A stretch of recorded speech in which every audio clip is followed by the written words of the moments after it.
This clip is brought to you by SaveWithConrad.com.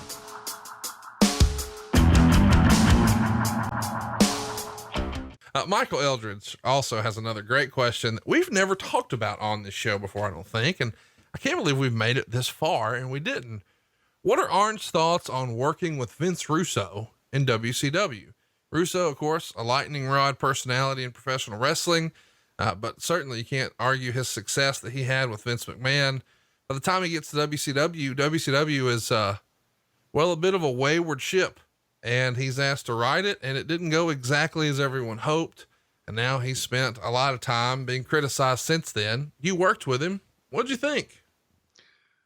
Well, you know what I did, and this is just the truth, and I always just tell the truth, no matter how boring or absurd or ridiculous it may sound, but he's one of the guys that I worked for instead of with.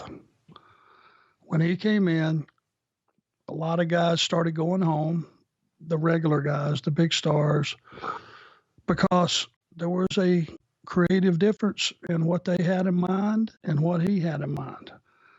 And, I would say probably their punishment was their reward. They were sent home with pay. All I did as an agent at the time was exactly what he wanted, him and Ed Ferrar, because they were writing the show. And from my perspective, they had absolute autonomy.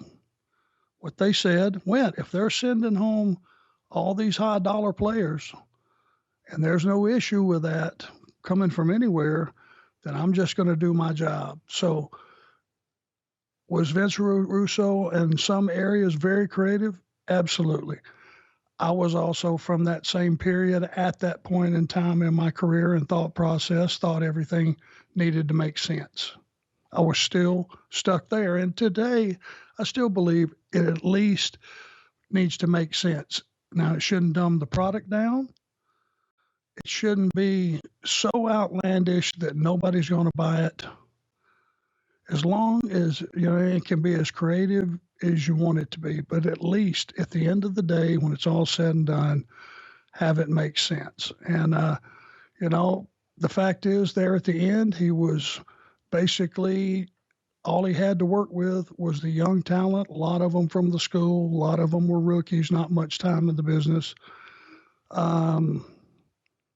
So to answer the question, I worked for him. What he said he wanted, I did my best to give him, and that was the extent of our relationship. To my memory. Thanks for checking out the podcast here on YouTube. Be sure to hit the subscribe button so you don't miss any future clips that we upload. We hope we made you laugh, and we hope we can save you some money right now at SaveWithConrad.com.